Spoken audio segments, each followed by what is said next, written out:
Chantal Nobel, autrefois étoile montante de la télévision et du cinéma français, a marqué toute une génération avec son talent et son élégance. Elle est restée gravée dans les mémoires pour son rôle inoubliable de Florence Berg dans la série à succès Château Vallon, un véritable phénomène des années 80. Son charisme naturel, allié à une présence forte à l'écran, avait fait d'elle une actrice incontournable de son époque. N'oubliez pas de vous abonner à la chaîne et de liker la vidéo pour ne rien manquer des prochaines histoires incroyables de vos célébrités préférées. Son parcours n'a pourtant rien eu de simple. Derrière le visage rayonnant que le public admirait, se cachait une enfance marquée par des épreuves profondes. Née Chantal Bonneau, elle grandit dans un foyer où ses rêves de devenir comédienne étaient mal compris. Dès ses premières années, la vie lui demanda une résilience hors du commun. Le drame survint brutalement lorsqu'elle perdit son père à l'âge de 12 ans. Cette disparition fut un choc dévastateur, creusant un vide qu'aucune présence ne pouvait combler. Sa mère, Denise, prit la difficile décision de se remarier peu après, et le nouvel équilibre familial exigea de Chantal qu'elle s'adapte rapidement à une nouvelle réalité. Malgré ses blessures intimes, elle trouva refuge dans les arts. Le théâtre devint pour elle une échappatoire, un espace où exprimer ses émotions et donner un sens à sa souffrance. Sans véritable guide dans un milieu artistique auquel sa famille n'appartenait pas, elle dut apprendre à persévérer seule. Sa détermination finit toutefois par convaincre sa mère de l'autoriser à suivre une formation professionnelle. C'est ainsi qu'elle intégra le conservatoire à rayonnement régional de Rouen. Là, elle apprit la rigueur du métier et perfectionna son jeu. Elle abandonna progressivement son patronyme pour adopter celui de Chantal Nobel, un nom qui allait bientôt résonner dans le cœur des Français. Cette période au conservatoire fut déterminante. Elle y développa non seulement sa technique, mais aussi la confiance nécessaire pour affronter un milieu impitoyable. Chaque rôle qu'elle interprétait la rapprochait de son rêve, transformant ses douleurs d'enfance en une énergie créatrice inépuisable. À seulement 20 ans, en 1968, elle connut son premier véritable succès avec la pièce Boing Boing. Dans cette comédie de boulevard pétillante, elle fit preuve d'un sens du rythme et d'un talent comique qui conquirent le public. La pièce, déjà célèbre dans plusieurs pays, offrit à Chantal une visibilité nouvelle et une reconnaissance qui validait enfin son choix de carrière. Ce rôle fut plus qu'un tremplin. Il représenta une victoire intime, celle d'une jeune femme qui, après tant de sacrifices, voyait ses efforts récompensés. Dès lors, les opportunités se multiplièrent. Elle enchaîna les apparitions sur les planches et à l'écran, élargissant son registre à des personnages de plus en plus variés. Au cinéma, elle joua dans La Main Noire en 1969 et dans La Honte de la famille, affirmant peu à peu sa présence face aux caméras. Si ces films ne furent pas des triomphes commerciaux, ils révélèrent son potentiel aux critiques et aux réalisateurs attentifs. L'année 1976 marqua un nouveau tournant avec sa participation au film Le Jour de gloire, où son intensité dramatique fut saluée. Elle démontra qu'elle ne se limitait pas à la comédie, mais qu'elle pouvait aussi incarner des rôles profonds, exigeants et nuancés. Cette polyvalence fit d'elle une actrice recherchée dans un paysage audiovisuel en pleine effervescence. Mais c'est à la télévision que Chantal atteignit son apogée. Dans les années 80, elle devint Florence Berg dans Château Vallon. Cette série, souvent qualifiée de Dallas à la française, fascinait des millions de téléspectateurs avec ses intrigues mêlant pouvoir, famille et trahison. Le générique, Puissance et gloire chanté par Herbert Léonard, devint culte, tout comme le personnage de Chantal, symbole de force et d'élégance. Elle incarnait une femme ambitieuse, déterminée, mais aussi traversée par ses contradictions, un rôle qui lui permettait de donner toute la mesure de son talent. La notoriété de Chantal Nobel explosa. Elle était invitée dans les plus grandes émissions de variété, devenant un visage familier des Français. Sa carrière semblait lancée vers les sommets, avec la promesse d'une longévité digne des plus grandes actrices de son temps. Pourtant, à l'apogée de sa gloire, le destin brisa net cet élan. Le 27 avril 1985, elle participa à l'émission Champs-Élysées animée par Michel Drucker. À la fin de l'enregistrement, elle accepta l'invitation de son ami, le chanteur Sacha Distel, à faire un tour dans sa Porsche 924. Il était alors près de 3 heures du matin lorsque la voiture, roulant sur une route étroite près de Tracy-sur-Loire, quitta la chaussée et s'écrasa violemment. Sacha Distel s'en sortit avec des blessures légères. Mais Chantal, elle, fut projetée et grièvement blessée. L'impact la plongea dans un coma profond qui dura 40 jours. Transportée d'urgence à l'hôpital, elle devint l'objet d'une attention médiatique sans précédent.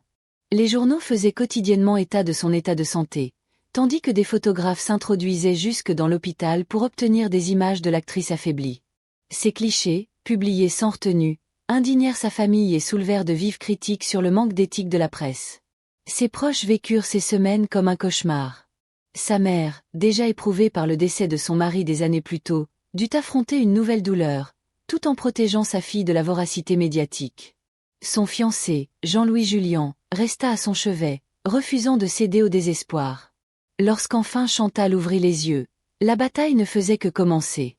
Les séquelles de l'accident étaient terribles. Handicapée à 80%, elle ne pourrait plus jamais retrouver sa mobilité complète. Les médecins furent catégoriques. Sa carrière d'actrice s'arrêtait brutalement. Pour une femme qui vivait à travers la scène et la caméra, ce fut une sentence insoutenable. Elle dut rompre son contrat avec Château-Vallon, mettant un terme à l'un des rôles les plus marquants de sa vie professionnelle. Malgré tout, Chantal refusa de se laisser abattre. Elle engagea une procédure judiciaire contre Sacha Distel, accusé de blessures involontaires. Le procès, suivi de près par le public, se conclut en 1988 par une peine de prison avec sursis d'1 mois et une amende de 3 000 francs pour le chanteur. Le verdict fut diversement perçu. Certains le jugèrent trop clément, d'autres y virent une reconnaissance, même minime, de la souffrance endurée par l'actrice. Dans sa vie privée, elle fit preuve d'un courage exemplaire. Elle épousa Jean-Louis Julian, qui ne l'abandonna jamais malgré les épreuves. Leur mariage, célébré sobrement, marqua un tournant vers une vie nouvelle, loin des projecteurs. Le couple s'installa dans une villa discrète à Ramatuelle, dans le sud de la France, où Chantal chercha à reconstruire une existence paisible. Sa rééducation fut longue et douloureuse. Elle apprit à vivre avec ses limitations physiques, avec une dignité qui força l'admiration de ceux qui l'entouraient. Loin de la scène, elle découvrit d'autres priorités, le calme, la famille et la beauté simple de la vie quotidienne. Pourtant, la nostalgie du métier restait en elle, indélébile. En 1990, lors d'une rare apparition dans Studio Gabriel, elle confia au public son sentiment de solitude après l'accident. Avant, je ne pouvais pas compter mes amis tant ils étaient nombreux. Aujourd'hui, je peux les compter sur les doigts d'une main. Ce témoignage, teinté de lucidité et d'amertume, révéla combien sa vie avait été bouleversée. Interrogée sur un possible retour au théâtre, elle répondit avec un mélange d'humour et de gravité. « Si un réalisateur veut de moi, qu'il m'invite, avec ma canne. » Une phrase restée célèbre, symbole de son courage et de son ironie face à l'adversité. Sa discrétion volontaire lui a permis de conserver une certaine aura, presque mystique. Dans un monde où chaque détail de la vie privée des célébrités est disséqué, Chantal Nobel a choisi le silence, laissant ses rares apparitions publiques créer un écho bien plus fort que toutes les expositions médiatiques continues. Cette attitude a renforcé l'admiration de ceux qui la suivaient, car elle montrait qu'une carrière brillante pouvait s'accompagner d'une existence paisible et choisie. Elle n'avait pas besoin d'occuper l'espace médiatique pour exister dans le cœur du public, car son souvenir suffisait à maintenir intacte la fascination qu'elle suscitait. Ses proches rapportent qu'elle a trouvé un équilibre entre les souvenirs de son passé et la simplicité de son quotidien. Loin des studios, elle a redécouvert le plaisir des instants ordinaires, des promenades dans des jardins fleuris, le goût d'un livre feuilleté au calme, ou encore la chaleur d'un dîner entouré d'amis fidèles. C'est dans ces moments que se reflète la vraie richesse de sa vie, une richesse faite de temps, de sérénité et d'affection sincère. Loin du rythme effréné qu'elle avait connu, elle s'est accordé le droit de savourer chaque minute, sans obligation ni contrainte, retrouvant une liberté dont elle avait parfois été privée dans ses années de célébrité. Elle a également eu l'occasion de transmettre ses expériences aux générations plus jeunes, notamment à travers des discussions intimes et des confidences. Si elle n'a jamais écrit de mémoire officielle, ses récits partagés en privé laissent entrevoir une femme lucide, consciente des épreuves traversées, mais reconnaissante de ce que la vie lui a accordé. Sa voix, douce et ferme, conserve ce timbre unique qui marqua tant de téléspectateurs lors de ses années de gloire. Certains de ses proches disent qu'écouter ses histoires, c'est comme ouvrir un livre précieux, rempli de pages marquées par la passion, la douleur et la résilience. Malgré les blessures profondes, son regard sur le passé n'est pas teinté d'amertume. Au contraire, elle parle avec une forme de gratitude de son parcours, admettant qu'il a façonné la femme qu'elle est devenue. Elle reconnaît que la souffrance, aussi violente fût-elle, a forgé une sensibilité plus forte et une capacité rare à apprécier les petites choses. Ce choix de vivre sans regret impressionne, car il contraste avec l'image souvent idéalisée ou dramatique que l'on se fait des stars retirées du devant de la scène. Sa sagesse repose sur une acceptation totale de son destin, une sérénité rare dans ce milieu. Ceux qui l'ont revue récemment soulignent qu'elle conserve une élégance naturelle. Même loin des projecteurs, elle n'a jamais cessé d'incarner ce raffinement discret qui faisait partie de son charme. Une allure sobre, un sourire mesuré, une présence qui capte l'attention sans effort. Autant de traits qui rappellent à quel point elle demeure fidèle à elle-même, sans artifice. Elle n'a pas cherché à courir après le temps ou à masquer les marques des années. Au contraire, elle les porte comme une preuve de son cheminement et de sa dignité. Son témoignage à 75 ans a touché profondément ses admirateurs, car il dévoile une vérité universelle, la force de se reconstruire, de continuer à avancer malgré les épreuves, et de trouver la paix intérieure. C'est peut-être là son plus grand message, bien au-delà des rôles qu'elle a incarnés à l'écran.